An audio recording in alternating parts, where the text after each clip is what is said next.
Tahun ini, Pastor Philip menyampaikan bahwa visi dari tahun 2024 itu adalah tahun pergeseran besar dan mujizat. Berkenaan dengan hal itu, saya menyampaikan sepanjang hari ini. Yang pertama, seperti yang saya katakan di awal ibadah dari ibadah yang pertama, kalau kita mendengar kata geser, geser. Pertanyaan yang pertama adalah apanya yang digeser, ya? Atau siapa yang harus bergeser, ya? Terus kalau itu adalah saya harus geser dari mana menuju kemana? Nah, itu selalu menjadi pertanyaan pertama ketika kita mendengar kata geser. Karena itu saya mulai ibadah yang pertama tadi, ya, jam 7 pagi tadi dengan menyampaikan khotbah yang saya beri judul dimulai dari 3 titik. Maksudnya dari 3 titik inilah yang perlu untuk kita evaluasi. Kalau memang perlu digeser, mari kita geser. Dari mana? Dari titik yang satu kepada perkenanan Tuhan, ya. Nah, kalau saudara ingin mendengarkan itu, saudara bisa hubungi Pustaka Raja Wali. Kemudian yang kedua adalah cara menghadapi masalah. Nah, firman Tuhan ini saya sampaikan untuk menjadi seperti cermin bagi kita, supaya kita bercermin. Oh, selama ini saya kalau menghadapi masalah itu selalu dengan cara begini. Ternyata tidak sesuai dengan firman Tuhan, petunjuk firman Tuhan. Nah, mari kita geser cara kita untuk menghadapi masalah. Di sini saya sampaikan apa yang saya pelajari dan saya renungkan dari satu tokoh Alkitab dalam menghadapi masalah. Dan tokoh ini ceritanya sudah kita ketahui. Masalahnya besar sekali, tapi dia bisa keluar sebagai pemenang di atas segala pemenang dan meninggal di dalam berkat Tuhan yang bertambah di dalam hidupnya. Namanya siapa? Daud. Ayatnya ada di dalam Mazmur pasal yang ke-17. Kemudian yang ketiga itu adalah mengelola ambisi. Nah, ambisi itu penting bagi kita manusia. Kalau kita hidup tanpa ambisi, maka seolah dunia berhenti berputar dalam hidup kita. Karena saudara tidak akan kemana-mana. Saudara juga tidak akan mencapai apapun, ya. Jadi ambisi itu penting. Tetapi kita harus tahu bahwa ambisi itu seperti api. Kalau kita mengelola dengan benar, maka kita akan mendapatkan manfaatnya. Tapi kalau kita mengelola dengan cara yang salah, api itu bisa membakar kita dan membinasakan kita. Demikian juga dengan ambisi, ya. Bagaimana firman Tuhan berbicara kepada kita tentang mengelola ambisi? Itu saya sampaikan di ibadah yang ketiga. Dan baru saja ibadah yang keempat kita lewati. Saya menyampaikan tentang hukum menabur dan menuai. Satu hukum yang mungkin sudah tidak asing bagi saudara sekalian, tapi perlu untuk dari waktu ke waktu kita pahami, dari waktu ke waktu kita perdalam pengertian kita tentang hukum tabur dan tuai ini. Saya sendiri kalau saya merenungkan hukum tabur dan tuai itu, pengetahuan tentang hukum tabur dan tuai itu membuat saya bisa mengenal betapa besar kasih Yesus itu dalam hidup kita. Betapa besar arti pengorbanan dari Yesus. Karena di dalam pengorbanan Yesus itu, kita bisa menemukan yang namanya pengampunan. Kita ini loh, sebelum mengenal Tuhan, tentunya banyak di antara kita yang hidupnya kurang bijaksana.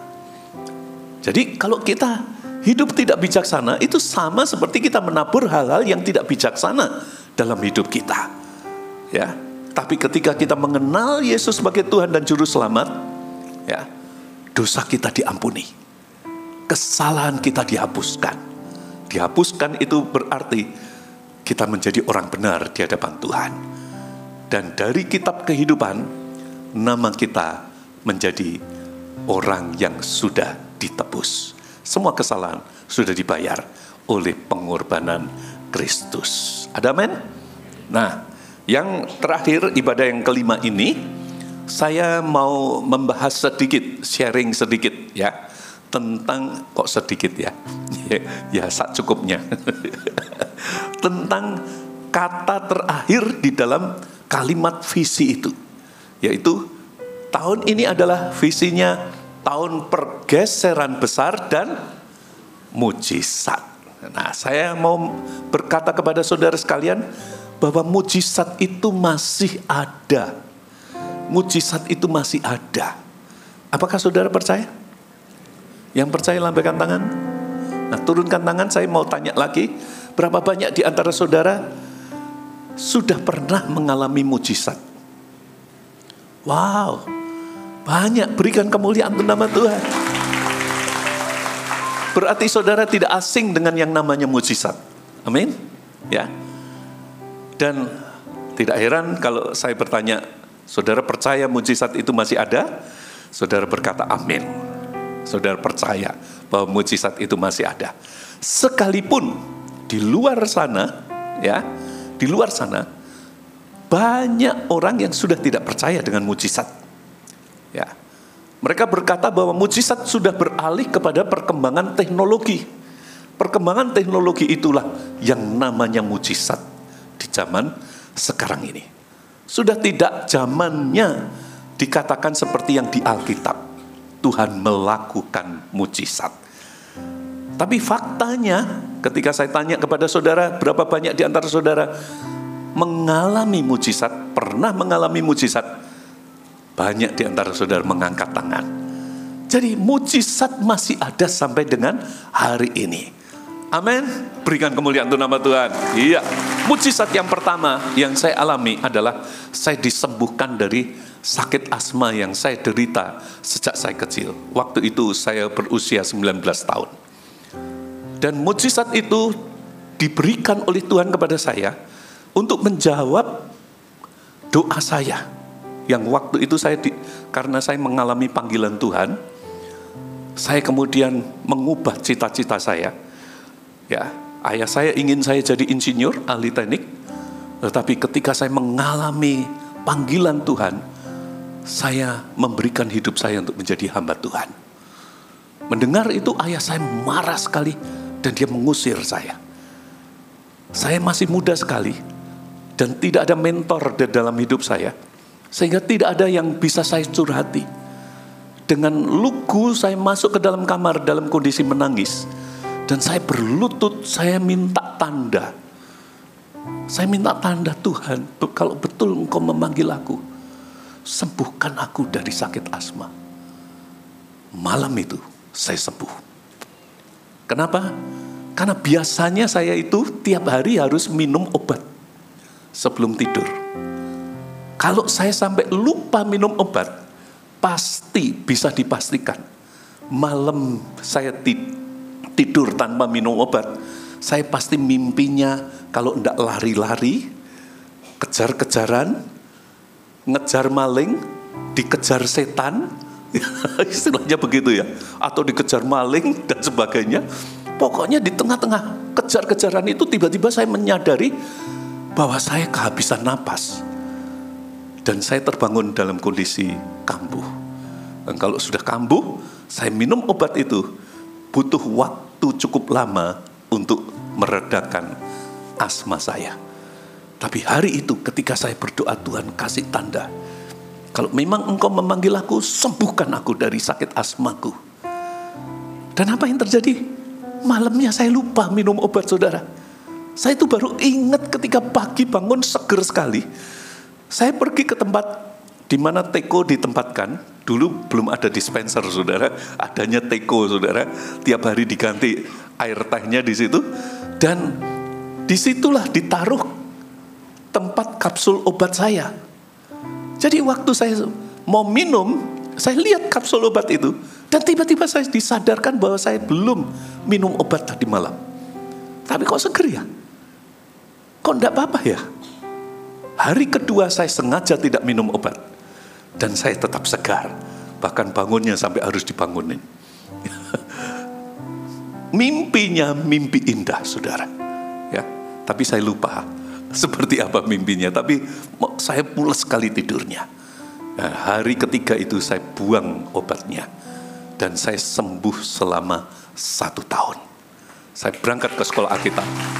Dan saya kemudian diizinkan oleh orang tua saya untuk berangkat ke sekolah Alkitab. Itu adalah mujizat yang kedua.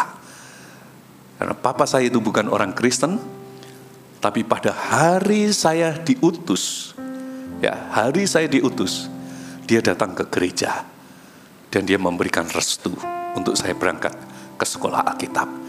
Seminggu sebelumnya ketika saya pulang dari gereja, papa saya itu memanggil saya. Dan ketika saya masuk ke dalam kamarnya, saya lihat dia duduk di samping tempat tidur dan dia menangis. Itu kali kedua saya melihat papa saya menangis ketika saya berusia 19 tahun. Sampai saya berusia 19 tahun. Kali pertama saya melihat papa saya menangis ketika mak saya meninggal. Mamanya dia meninggal. Dia menangis. Nah, kali yang kedua ketika saya melihat dia menangis, itu adalah ketika saya masuk ke dalam kamarnya. Dan dia bertanya pada saya, "Kamu masih mau jadi pendeta?" Saya bilang, "Mau, Pak." "Kalau gitu jadilah pendeta yang baik. Jangan jadi pendeta durno." Saudara yang tahu wayang tentu tahu kalau pendeta durno itu disebut pendeta, tapi dia melakukan tindakan yang durjana. Karena itu disebut durno. Jadilah pendeta yang baik, jangan jadi pendeta durno. "Oh iya, Pak. Ya, terima kasih, Pak." Saya berkata begitu dan saya langsung keluar lari kembali ke gereja. Saya berlutut, saya berterima kasih. Seminggu kemudian saya diutus ke sekolah Alkitab. Papa saya datang di malam pengutusan itu. Dan waktu beliau meninggal, ketika saya mengurus surat kematiannya, saya kaget lihat KTP-nya sudah berubah kolom agamanya menjadi Kristen. Luar biasa. Mujizat. Setahun saya di sekolah Alkitab, masuk ke semester yang ketiga, asma saya itu kambuh, saudara. Saya tidak tahu kenapa, tapi diizinkan kambuh. Bahkan sampai dengan hari ini. Tapi dari sakit ini, rupanya Tuhan mau bekerja di dalam hidup saya. Karena dari waktu ke waktu ketika saya mencapai satu situasi yang kritis, yang tidak mudah, mujizat itu diberikan. Contohnya adalah, beberapa tahun yang lalu, saya ingat saya dikatakan oleh dokter, asma saya itu kambuh. Itu saya ngalami batuk selama hampir 2 tahun, saudara. Saya sudah pergi ke beberapa dokter ahli paru-paru, minum obat mereka, ya. Tapi selesai obat itu saya minum, selesai khasiatnya, batuknya kumat lagi. Hingga terakhir saya ingat, saya waktu itu disarankan untuk pergi ke Jakarta. Selesai saya khotbah di satu gereja, kemudian Seninnya saya pergi ke rumah sakit tempat dokter itu berpraktek. Lalu saya periksa di sana, kemudian dokternya itu berkata, "Bapak harus saya evaluasi, rawat inap dulu di tempat ini." Waktu itu saya telepon ke Pak Yusuf mengizinkan. "Ya enggak apa-apa, Pak, dievaluasi aja." Dievaluasi. 5 hari, saudara, saya diinfus, tidak boleh dilepas, dan pakai oksigen 5 hari. Tiap pagi saya di terapi, kemudian semuanya diperiksa dari dari slamnya, paru-paru di ronsen, semuanya, saudara. Tapi hari yang kelima, dokternya itu memberikan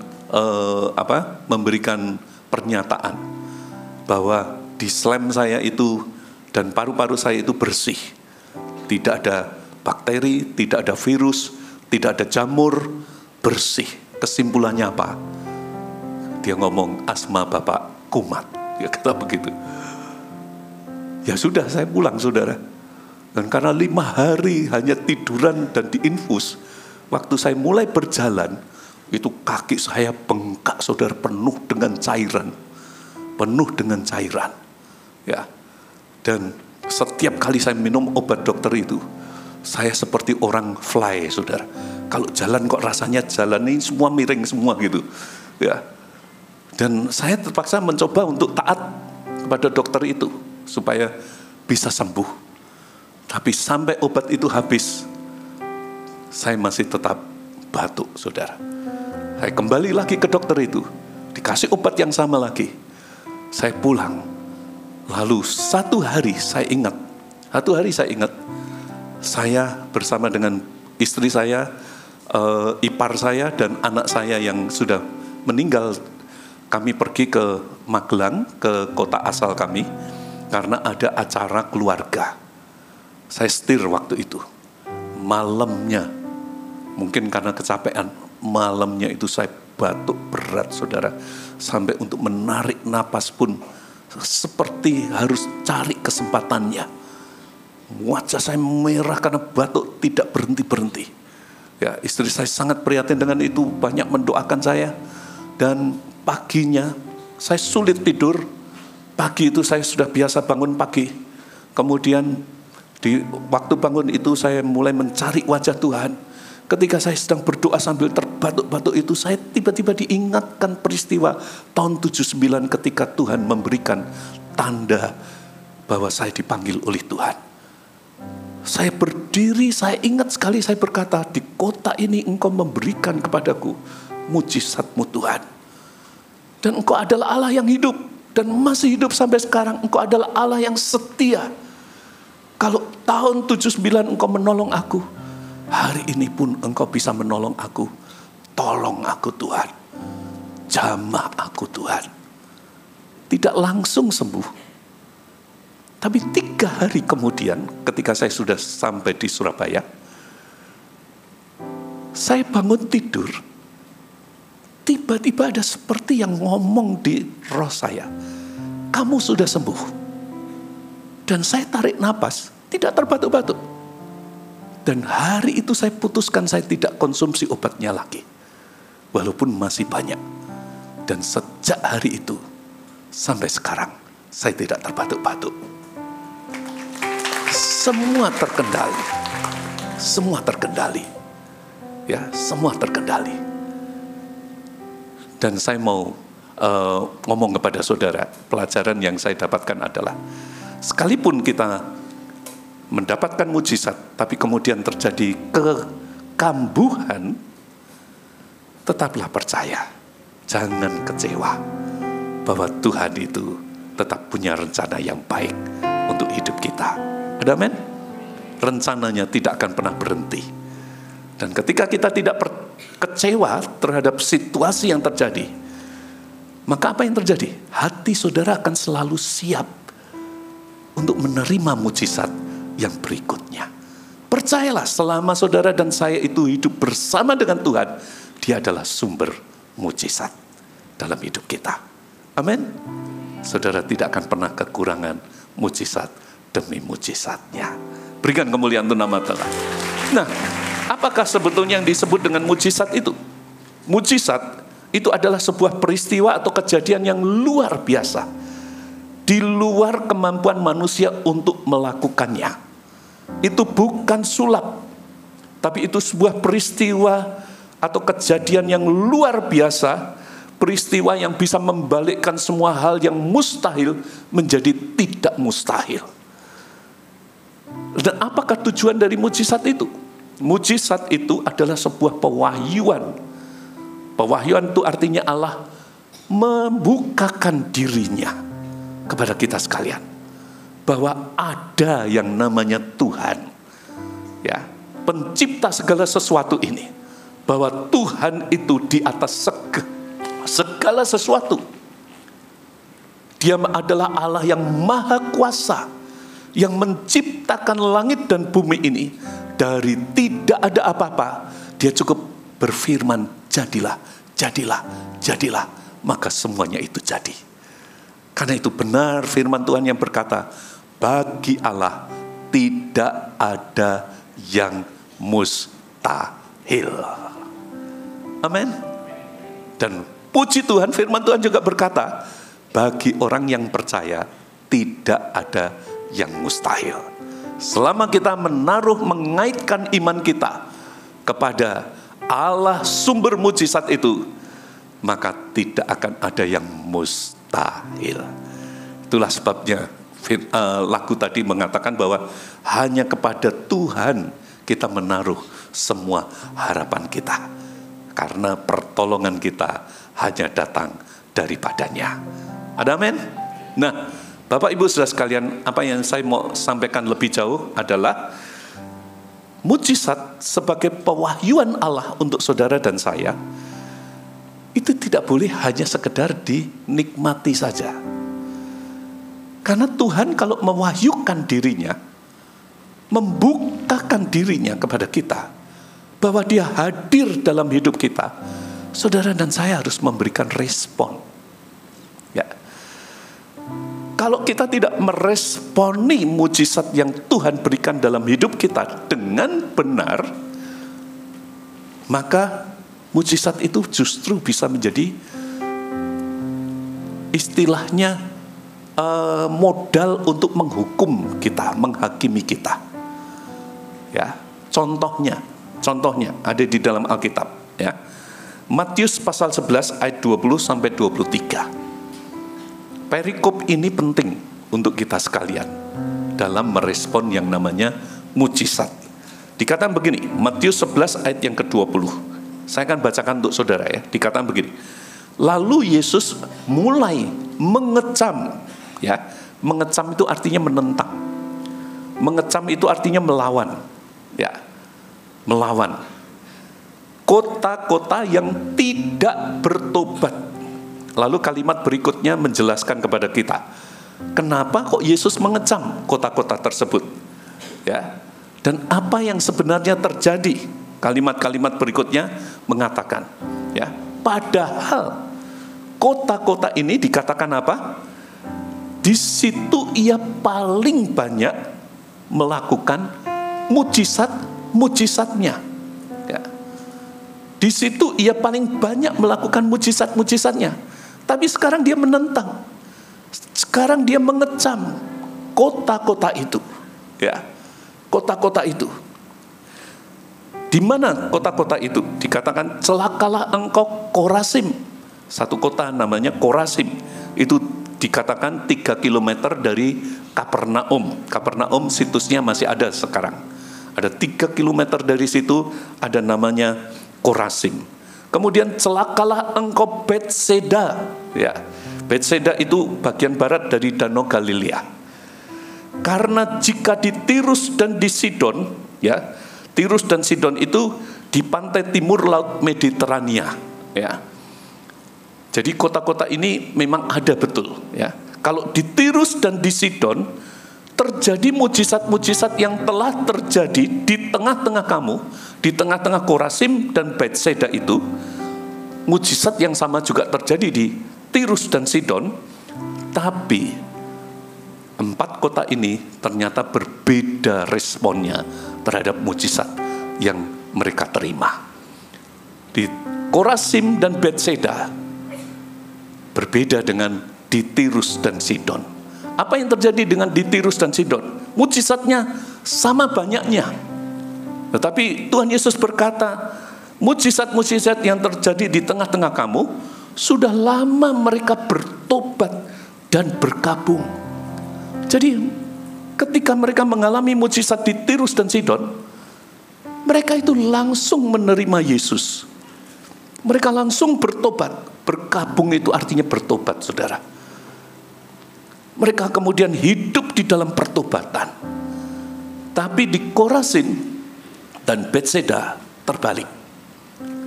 Mereka hanya menikmati mujizat, tapi tidak mengubah hidup mereka.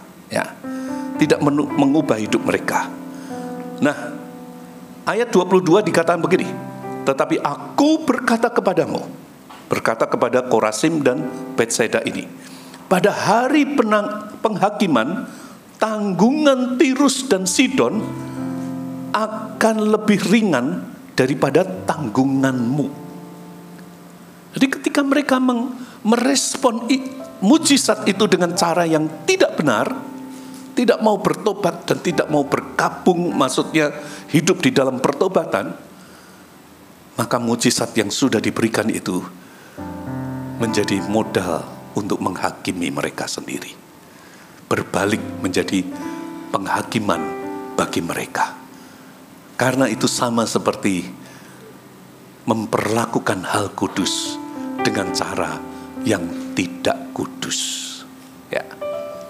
Dan di ayat-ayat selanjutnya disebutkan juga namanya Kapernaum. Ya. Kapernaum itu, di tempat itu Tuhan juga banyak melakukan mujizat. Mertua Petrus disembuhkan, orang yang lumpuh bisa berjalan, ya, dan sebagainya itu terjadi di Kapernaum. Dan mereka tidak bertobat. Mereka seperti memperlakukan hal kudus seperti babi memperlakukan mutiara, ya, diperlakukan dengan cara yang tidak sebenarnya. Dan hasilnya apa? Hasilnya adalah penghakiman Tuhan. Saudara kalau berkunjung ke Israel, pasti salah satu situs yang saudara akan kunjungi itu adalah Kapernaum. Dan tempat itu sudah menjadi reruntuhan, saudara. Sudah menjadi reruntuhan. Jatuh di dalam penghakiman Tuhan. Sampai dengan hari ini, hanya reruntuhan. Demikian juga Bethsaida, Korasin, dan sebagainya. Menjadi reruntuhan. Ya. Jadi kalau kita terima mujizat, kita jangan hanya senang. Oh, terima kasih. Setelah itu kita kembali pada hidup yang lama. Jangan begitu, saudara. Bahaya itu. Bahaya. Kalau kita terima mujizat, mari kita sadari bahwa Tuhan sedang menampakkan diri kepada kita. Dan kalau Tuhan mau menghampiri kita, Tuhan itu baru mau ngomong melalui mujizat itu. Aku mengasihi engkau, maka aku tunjukkan kepadamu kuasaku untuk menolong hidupmu. Karena mujizat yang dari Tuhan itu selalu tujuannya adalah untuk menolong hidup kita, memberikan kemenangan kepada kita. Dia menyembuhkan kita, dia membebaskan kita, dia memerdekakan kita. Itu adalah mujizatnya. Maka mari kita seperti Tirus dan Sidon, membuka hati dan kemudian Tuhan, inilah hidupku. Inilah hidupku. Aku terima engkau sebagai Tuhan dan Juru Selamat pribadiku. Lalu saudara akan menerima dan menjalani kehidupan yang baru.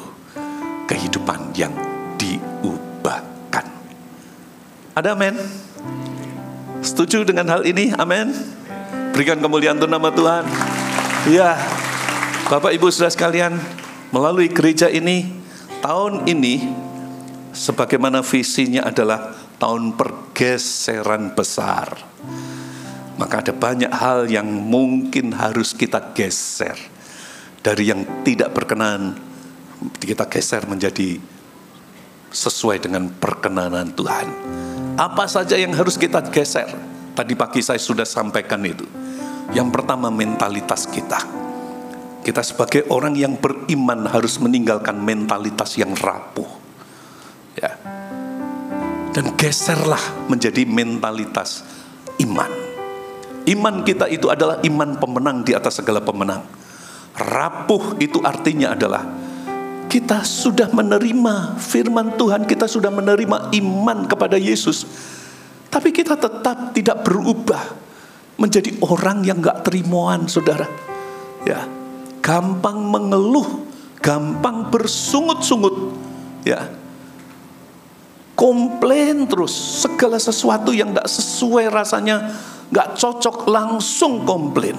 Ya, itu adalah sebenarnya iman yang rapuh. Kenapa saya katakan rapuh? Karena itu berbahaya kalau kita gak berubah, saudara.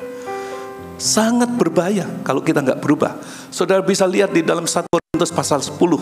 Ya, 1 Korintus pasal 10 itu menjelaskan kepada kita kenapa bangsa Israel yang adalah bangsa pilihan Tuhan dibebaskan oleh Tuhan dari Mesir dengan tangan Tuhan sendiri yang kuat, dipimpin untuk menuju ke tanah Kanaan yang dijanjikan oleh Tuhan, dipimpin oleh Tuhan sendiri.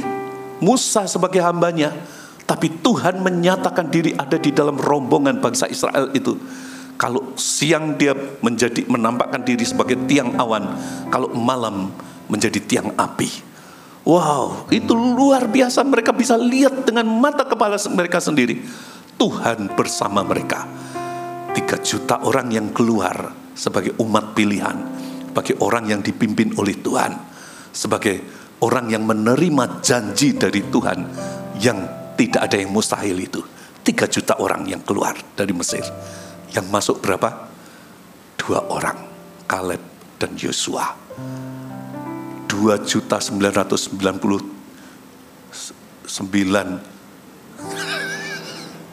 Ya sudah, hitung sendirilah. Pokoknya yang 2 juta sekian itu, kenapa nggak masuk? 1 Korintus 10 menceritakan kepada kita salah satu kesalahan yang didaftarkan di situ adalah karena mereka sering bersungut-sungut. Ya. Sering bersungut-sungut. Mereka tidak pernah menjadi domba yang siap digembalakan. Mereka terus menjadi kambing yang menanduk ke kanan dan ke kiri. Karena itu mental yang rapuh ini harus kita tinggalkan. Geser diri kita untuk membangun mental kerajaan, yaitu mental iman. Yang tetap percaya bahwa Tuhan itu setia. Tuhan tidak pernah meninggalkan kita.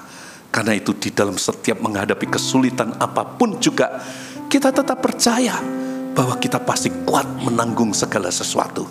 Karena semua ada di dalam ukurannya Tuhan kepada kita sekalian. Dan kalaupun kita diberi izin mengalami kesulitan, kita juga tetap percaya. Karena kesetiaannya, Tuhan itu sudah menyediakan jalan keluar bagi kita. Sehingga kita pasti bisa menang atas semua masalah itu. Amin. Sehingga ketika kita mengalami sesuatu yang mungkin gak berkenan, ya kehendak-Mu lah yang jadi Tuhan. Dan kita tetap bisa bersyukur. Amin. Karakter kita kalau berubah menjadi seperti itu, karakter kita juga akan berubah menjadi orang yang lebih tenang dan lebih sabar. Ya.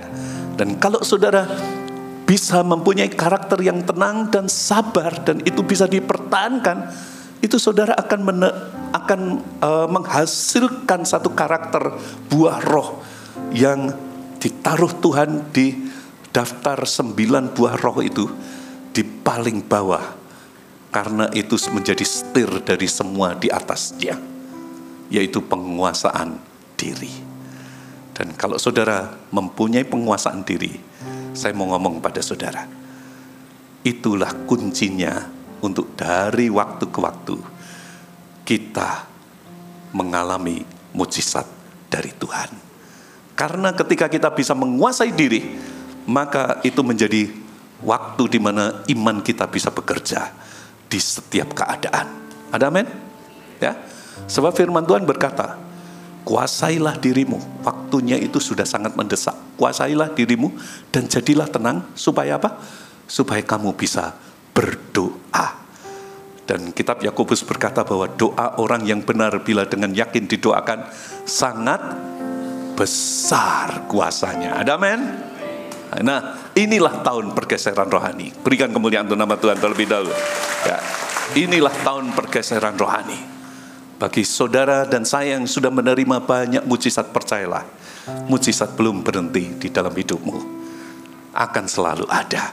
Sama seperti masalah tidak akan pernah berhenti selama kita masih bernapas. Betul? Karena itu kita butuh mujizat dari waktu ke waktu. Nah, apa yang harus kita lakukan sekarang? Ya, yang harus kita lakukan adalah mari kita kerjakan keselamatan kita. Ya. Dalam Filipi pasal 2 ayat 12 dikatakan begini, hai saudara-saudaraku yang kekasih, kamu senantiasa taat, karena itu tetaplah kerjakan keselamatanmu dengan takut dan gentar. Bukan saja seperti waktu aku masih hadir, tetapi terlebih pula sekarang waktu aku tidak hadir. Mari kita kerjakan keselamatan kita. Mari kita responi kehadiran Tuhan di dalam hidup kita itu dengan benar. Ya. Arahkan dirimu, jadikan ini sebagai visi dalam hidupmu. Kalau kita sudah ditebus oleh Yesus, maka hidup kita itu bukan milik kita sendiri, tapi menjadi milik Tuhan. Sebab firman Tuhan berkata, penebusan itu berbicara bahwa harga saudara dan saya itu sudah lunas dibayar. Kita menjadi miliknya. Karena itu bangunlah hidup menjadi seorang hamba Tuhan. Saya tidak berbicara mengenai pendeta, saudara. Hamba Tuhan itu seringkali saudara asosiasikan dengan namanya pendeta. Tapi siapa tahu di antara saudara ada yang terpanggil secara full time, silakan. Ya. Tapi yang saya sebutkan di sini, kita semua ini adalah sebenarnya hamba Tuhan. Karena kita adalah umat tebusannya. Maka jadikan pengabdian hidup itu sebagai dasar kehidupan kita. Dari waktu ke waktu, hidup kita bisa memuliakan nama Tuhan. Maka mukjizat pasti masih berlaku sampai kapanpun, seumur hidup saudara dan saya. Ada amin?